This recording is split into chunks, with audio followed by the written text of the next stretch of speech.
Okay, hi, we're going to continue on moving from the CNS to the PNS and start talking about some of the white matter and the white or the different pathways that we see going into and out of our spinal cord. So let's switch over to our lecture notes and pick up where we were last time. So we're on page 19 here. And so what we want to do is we want to look at the white matter. So first off, there are columns, and these columns are organized regions of white matter, mostly consisting of myelinated tracts. And those tracts, remember we use the word tract to talk about if it's inside the CNS. They also are called fasciculi. So they're funiculus or funiculi columns, and these tracts are sometimes called fasciculi.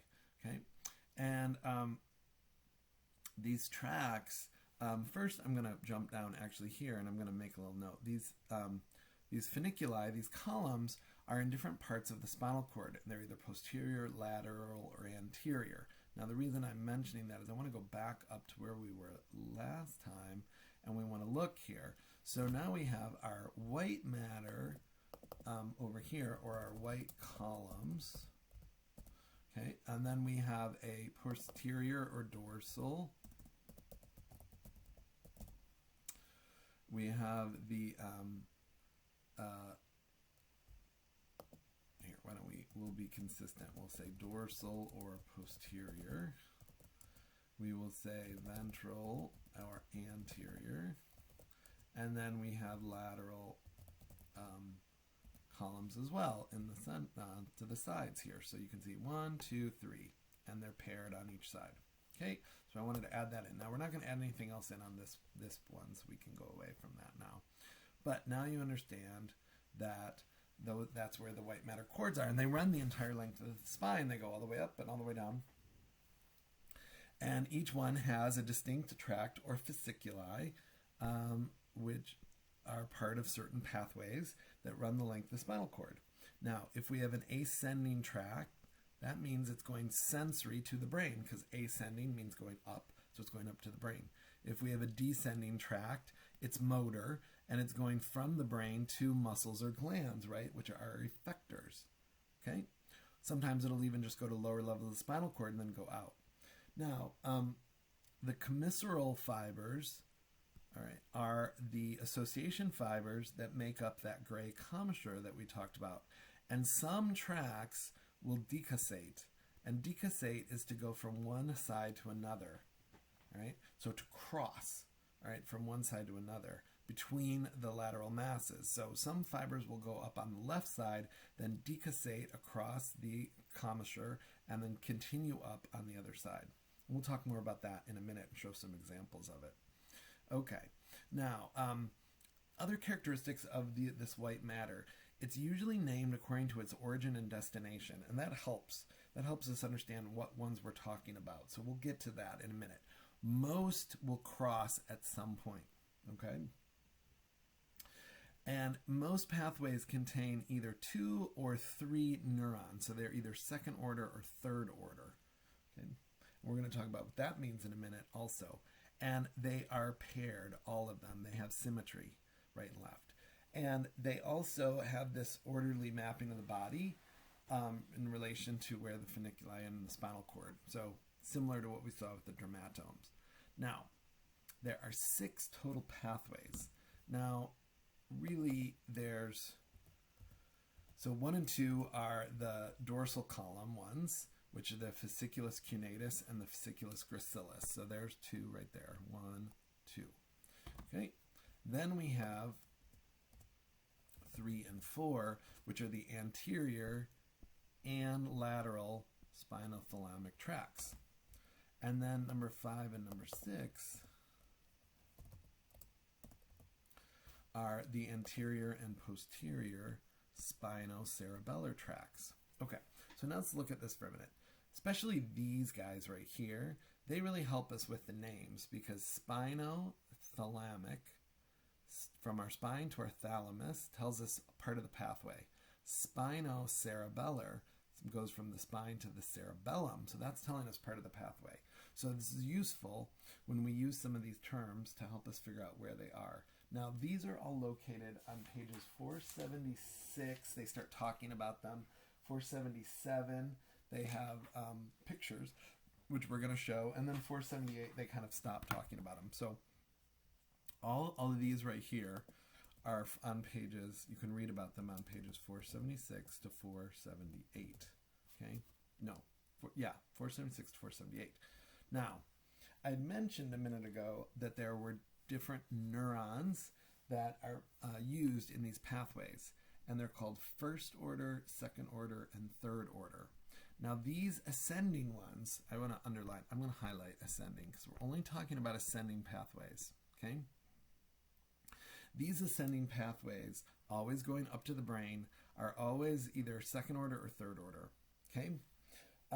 So we're going to look at that. And the impulse, I'm going to put a little note in here, the impulse travels from first to second, and then I'll put in parentheses, second to third, because not all of these pathways have this after the second order neuron, they have a third order neuron.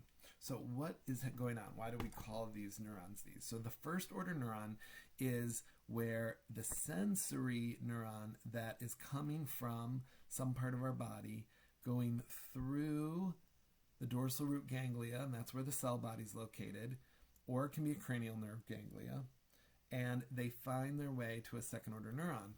So these are sensory neurons. So we'll write sensory over here.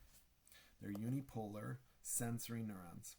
The second order neuron, here we can do it in a different color if we want. Let's do blue for the heck of it. Okay. The cell bodies are located in the spinal cord or the brain stem, and they will travel to some third order neuron. And these are what we will call association neurons. And so are these last ones, association neurons, if they exist. Okay, oops, hit something weird, there we go. Okay, now, if we have a third order, and we don't always, the cell bodies are located in the thalamus, and they find their way to the primary somatosensory cortex. Do you remember what lobe that is in? That is in our parietal lobe, right? So the primary somatosensory cortex is in our parietal lobe. Okay, so that is right there in the parietal lobe. But we only see these third order ones if the sensation is going to become awareness, meaning it's going to go all the way up to our brain and we're going to perceive that sensation. Okay?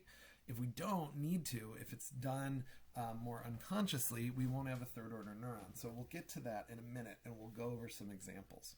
So now what we're going to do is we're going to do these 6 examples here. We're going to start with these first 2 and move our way down. All right, so I'm going to talk about them for a minute and then we're going to show the picture. That'll make more sense. So the first ones are the dorsal column. So we know which column it is. It's in the dorsal backside. Medial lemniscal pathways. All right, so we've got ones that are dorsal columns, and they are for discriminating touch and conscious proprioception. All right, so discriminating touch and proprioception. Let's talk about what that is in just a second, okay? So number 1, the first one that we had there, the fasciculus cunatus and fasciculus gracilis. So the fasciculus cunatus is working with the neck, arms, and upper chest.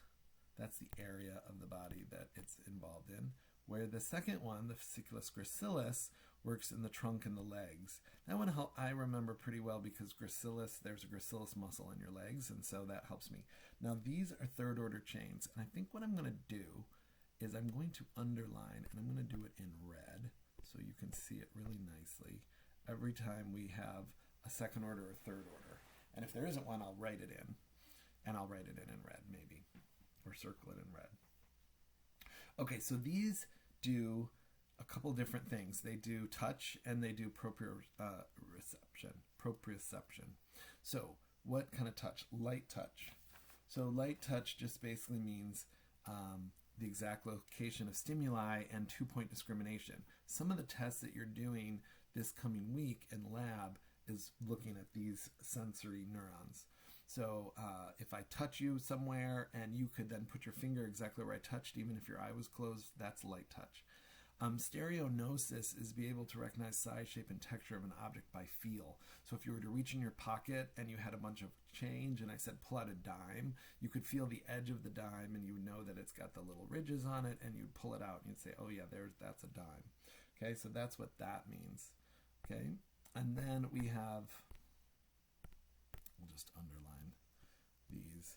Then we have proprioception.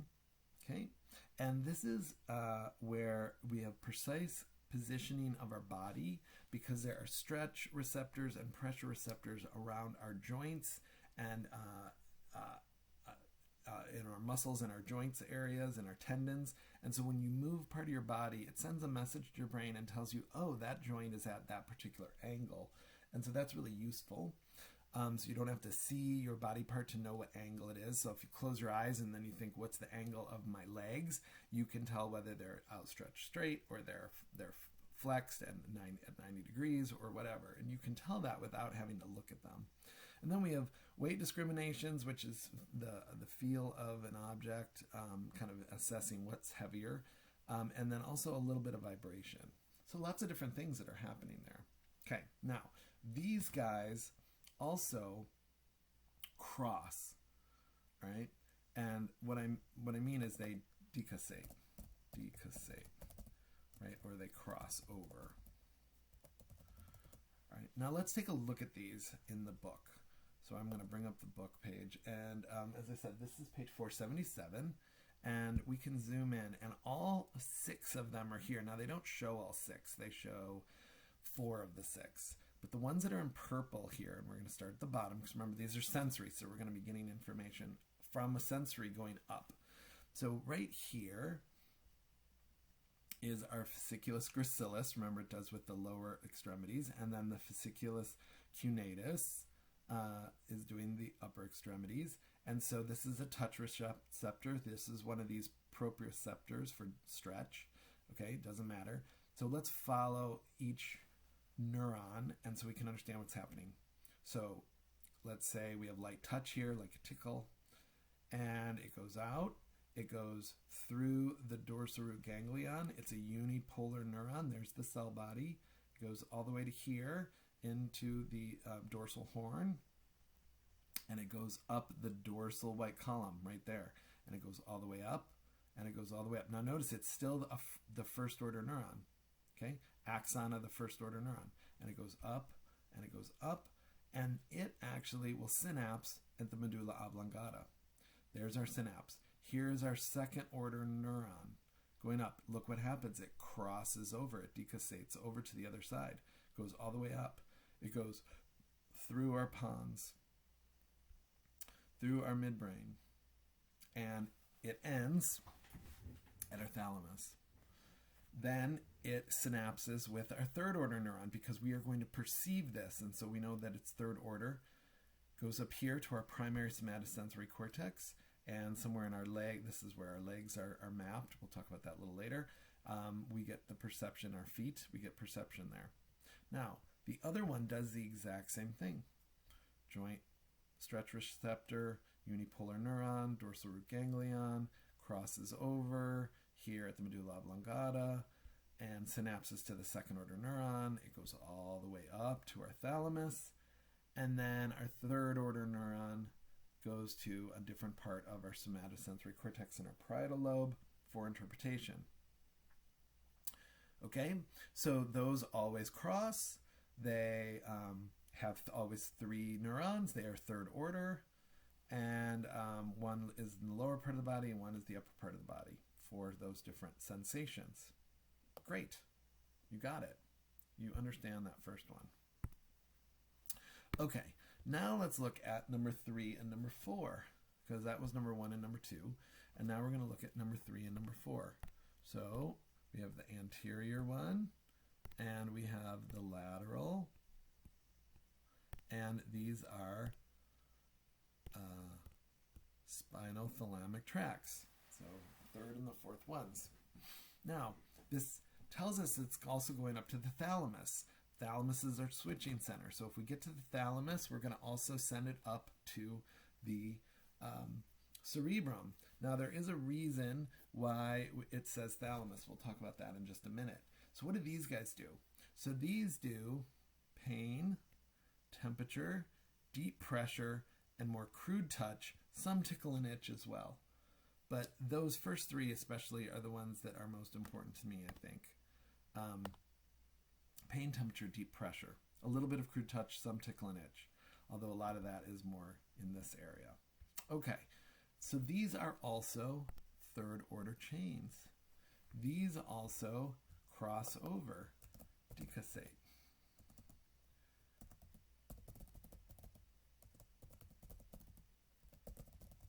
Okay, now the lateral spinal thalamic tract is going to use the lateral column. The anterior spinal thalamic tract is going to use the anterior column. So let's look at this first one. Now I don't know why we switched them here, so we'll go in reverse order. So the lateral spinal thalamic tract does pain and temperature, and the sensory input goes right from the thalamus to the cortex, like we would expect, and we perceive our pain and temperature. The anterior one, interestingly, does that crude touch and the deep pressure stuff that we were just talking about. And there is some awareness in the thalamus, which is why originally it was named spinal thalamic tract. But it's not fully perceived until it reaches the cortex. So we still need it to get to the cortex in order for full perception. Okay, so now let's look at those. Now, they only show one of them in your book, which is this one, the spinal thalamic pathway. Let's figure out which one it is. So here it is. It's a temperature receptor, and it's going, and it's sensory, and it's a unipolar neuron going through the dorsal root ganglion, and it goes right here to the posterior horn. That's our first order neuron, and look what happens. It immediately synapses. So we go to our second order neuron right away. Okay, and I guess it does show both now that I'm looking. But anyway, this one is a temperature receptor, so it goes right here, and it's going there. So now if we go back to our notes, we say, okay, temperature. So this is a lateral spinal thalamic tract. Okay, that makes sense. So, whoops. Bring that up. So it's going laterally. Here's the lateral side, and it goes up laterally on our second order neuron. And it goes all the way up, up, up, up, up. And it goes here to our thalamus, and then it gets sent to the primary somatosensory cortex. We also have pain receptor. So if we go back and look, our notes, pain is also lateral spinal thalamic. So yeah, I'm right. They didn't do anterior. They just did lateral. They just did two examples of it. That was what I thought. There was something unique. Same thing. We have crossing here at the same level. So we go to a first order neuron to a second order neuron. We're going up a lateral side all the way up, and we send the message out to the primary somatosensory cortex. Okay, not too bad. Our last two are the anterior and posterior spinocerebellar tracts. Anterior is our fifth one. Posterior is our sixth one. They both are spinocerebellar tracts. Now, cerebellum is a clue that it ends in the cerebellum. It does not go to our cerebrum. If it doesn't go to our cerebrum, we don't perceive things here. So we know that this is for unconscious proprioception about the position of skeletal muscles, tendons, and joints. We also know if it is not going up to our spinal or up to our cerebrum, it is second order only. These two. Now, another important thing. Some fibers do not cross at all, which we call ipsilateral. They stay on the same side. Some that cross twice. Either way, they're still ipsilateral. They may go over and come back, but they stay on the same side by the time they get to where they're going. So these fibers always, if they're on the right side, getting right side information, go to the right side of the cerebellum. This information does not, why don't we write same side there. This information doesn't reach the somatosensory cortex, so there's no awareness of this. Okay, second order only. This second order only means there's no awareness. Okay, so this is a second order chain. These two are second order chains. Now, what do each do? The anterior spinocerebellar tract, which is the one we'll do in yellow, is going to trunk and lower limb again, and this is for proprioception. These fibers decussate in the spinal cord, and then they cross back. Okay. So they cross and then they cross back. So these fibers do the double cross thing. These go through the superior cerebellar peduncles that we talked about before. The posterior ones, which I think are the ones that they show on the picture, also do proprioception. They are ipsilateral to the cerebellum. They don't cross over, they just stay on the same side, and they go via the middle cerebellar peduncles. Let's take a look at those now in the book. So here's our spinal cerebellar pathway. Yep, and they just show the dorsal ones or posterior ones. So here's a proprioceptor, and it's going to send information out along a unipolar sensory neuron. It comes in the dorsal horn, it immediately synapses, goes out to, this is a dorsal one, so it goes into the dorsal tracts in the back, kind of comes up, continues, it's dorsal, it's lateral and dorsal, it's right in the back here, but it's in the dorsal lateral part, goes all the way up, and it ends at the cerebellum for processing. It does, and that's a second order neuron, and it never makes it up to the brain, and there's no third order neuron for that one. Okay? So when you're studying these, what you want to do is you want to know kind of the things we've highlighted. You want to know their name. You want to know whether they cross over or not. You want to know whether they're second order or third order, and you want to know what kind of information they convey. That's what you need to know in order to answer these questions. All right. So review those pictures. Those help visually. Review the different things that we've circled and highlighted, and that will help.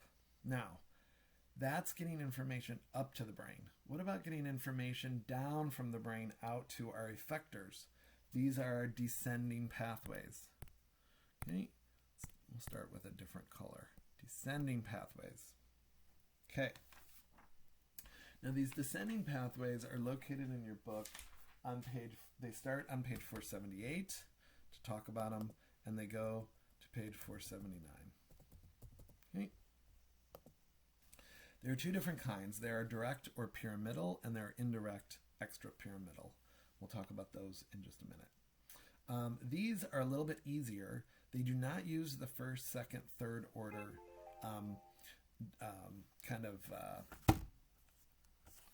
what do I want to say? The first, second, and third order verbiage. Instead, we use upper and lower motor neurons. Okay, that's all you need to know about these. So we have direct, which is pyramidal, and indirect, which is extrapyramidal, and we'll get to that in a minute.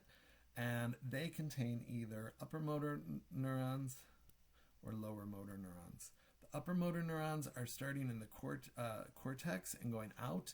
The lower motor neurons are from the anterior horns of the spinal cord or cranial nerves and go out to skeletal muscles.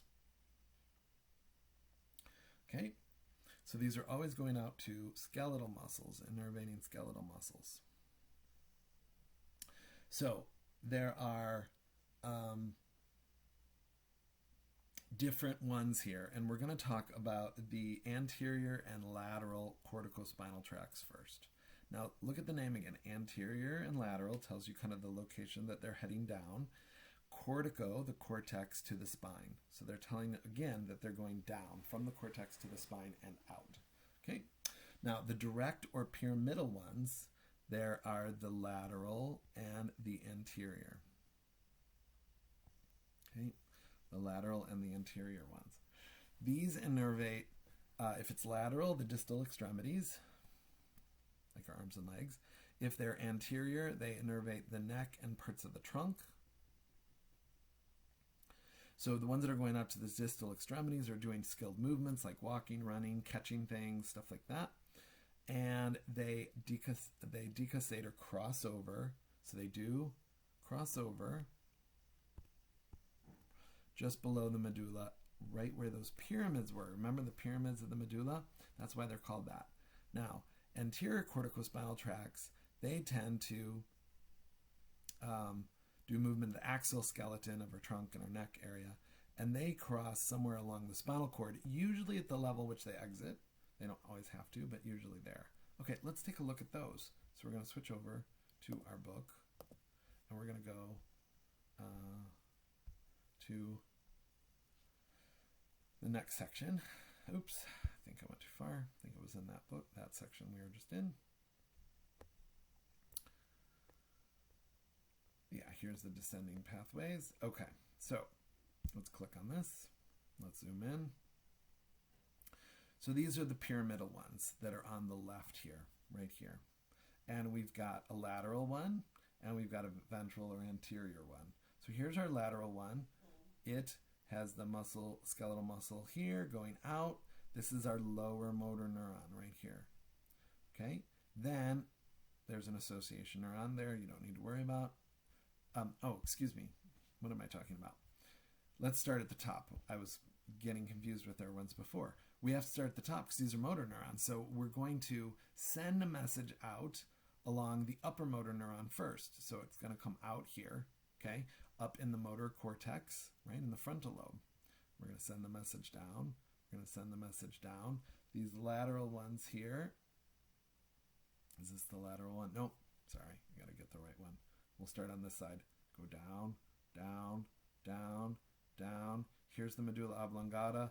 Here's those pyramids that we looked at before. And we see the decussation. We see the crossover. Okay? Going over here, laterally, goes down. There's our upper motor neuron. It ends there. Then we have an association neuron we don't care about. And we have our lower motor neuron going out to send the message to the skeletal muscle. That's one. Okay. Now we also have our ventral or anterior one. So we start up here, we send a message out, we send it out, it goes down, no crossover at below the pyramids. Down, down, down, down. It gets to the level in which it's going to exit, it crosses over there, decussates there. We end our upper motor neuron. Now we go to our lower motor neuron, and it sends it to the skeletal muscle. All right, so that's how those two work. Now, there are indirect ones, okay? There are indirect ones. There's only one in your book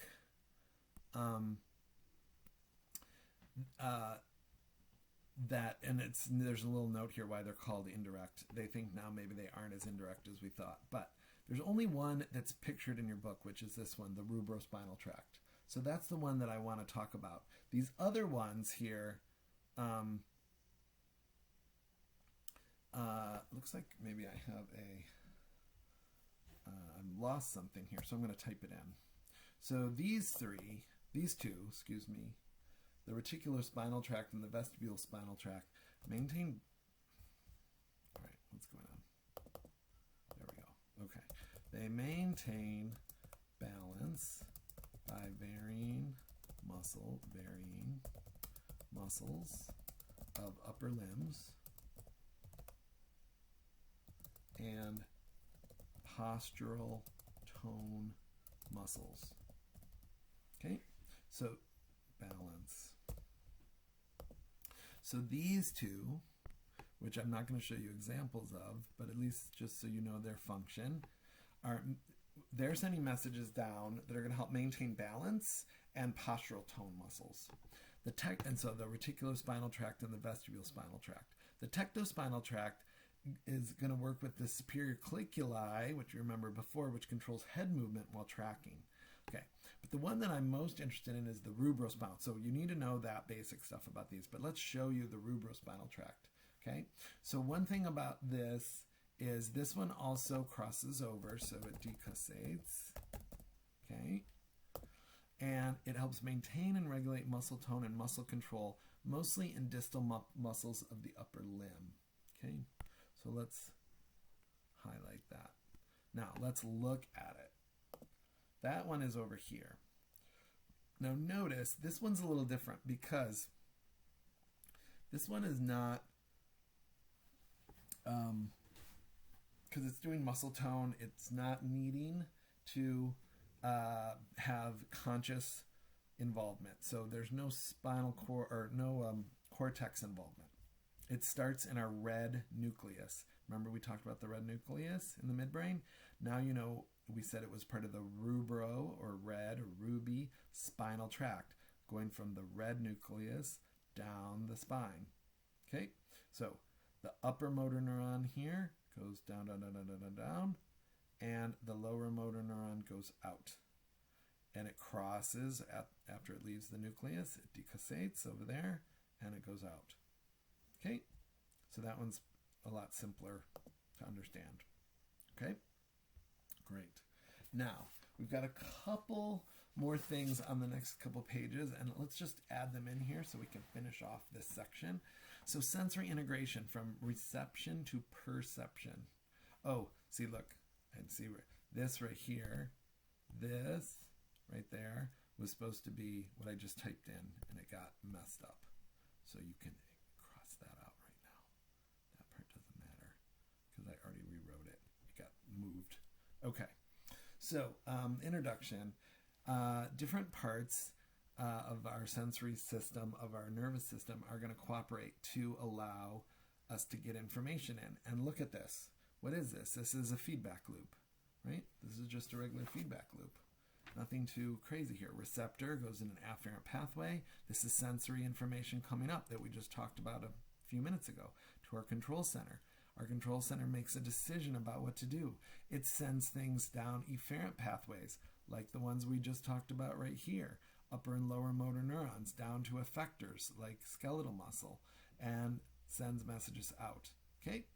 Now, perception is conscious registration of a sensory stimulus at the brain or spinal cord. Okay? Sensation is the awareness of one of those stimuli. So we have a sensation and we can perceive that sensation, right? If we didn't have a sensation, we couldn't make an adjustment. If we can't send a sensation up here and perceive it, then we can't send messages out. Okay, so know those two different terms, perception and sensation. They work together. What are those four prerequisites for sensation? Those are these whole little things. We need to have some stimulus, right? We need to have a receptor pick up that stimulus. We need to conduct it to the CNS, and then somewhere in our CNS we need to translate it. All pretty straightforward, nothing too crazy there. Now remember, our somatosensory system is in our parietal lobe, and this is where we're getting input from viscera and limbs, and is interpreted in the somatosensory cortex in our parietal lobe, and this is where it becomes conscious awareness. We have different receptors that pick up this information. We have our exteroreceptors that are near body surfaces and deal with outside of the body. Okay, and this is most of our receptors: hearing, sight, smell, taste, touch, temperature, pain. Then we have enteroreceptors, which are visceral receptors. These are located only in the blood vessels in the viscera and provide information in the internal environment. Okay, so certain things internally, pain inside, fatigue, hunger, thirst, nausea, things like that. Then we have special exteroreceptors called proprioceptors, and these are the ones that we talked about, body position and movement. So those are a special exteroreceptor. Now, our somatosensory area in our parietal lobe, right? Remember where it is, somatosensory area, postcentral gyrus, parietal lobe. Almost all sensory input goes here. We analyze all that sensory input. We decide what to do with it. We send it to other parts. Now, this picture, which is on page 442. So this, we didn't talk about it when we were back in the CNS, but we can look at it right now. This is showing you the two gyri of the frontal and the parietal. So remember we had our precentral gyrus of the frontal lobe, right? This is frontal lobe. and we had our post-central gyrus of the parietal lobe. Now, this little guy here, this little man, is a representation of the different undulations along this precentral gyrus and how much mapping for different parts of our body our brain uses. So notice that this guy right here, here's his head, his trunk, his legs, are not in proportion to how long his arms are, how big his hands are, how large his face is, how large the lips are. So certain areas have more nerve endings, and therefore they have more neuron cell bodies, right, for motor and sensory. And you can see that there. So on this side of the central sulcus, right, that's what this is, the central sulcus. Should we write that in to remind ourselves? Central sulcus. On the precentral gyrus, in the motor, we've got all these things happening. On the postcentral gyrus, we have our sensory. So this is where we're sending messages out. This is where we're getting messages in. They're going to work together. Okay, so remember that. And the motor cortex is the precentral gyrus in the frontal lobe, and this is concerned with skeletal muscle, sending messages out for skeletal muscle. Okay, now reflexes. You're going to talk more about these in lab than here, but let's mention a few things. Reflex arc. Look at this. We have a receptor. We have a sensory neuron. We have an integration center. We have a motor neuron. We have an effector. It is, again, another one of these feedback loops. It looks just like what we just saw here on the previous page, but it only usually is in the spinal cord. Okay? Sometimes the brain, but usually reflexes are in the spinal cord. So just review all this. This is all stuff that we've already covered way back at the beginning of the week, week one, when we looked at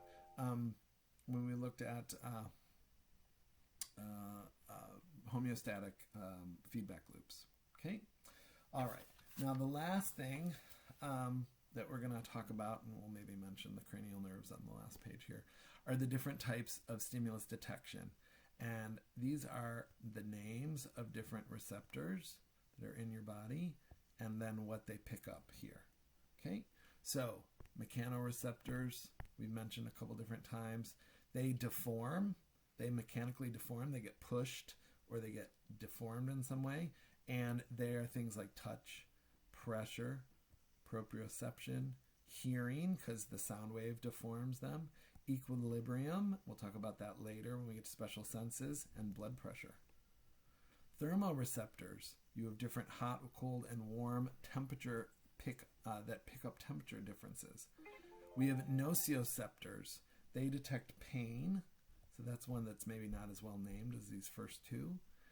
Photoreceptors detect light at the retina.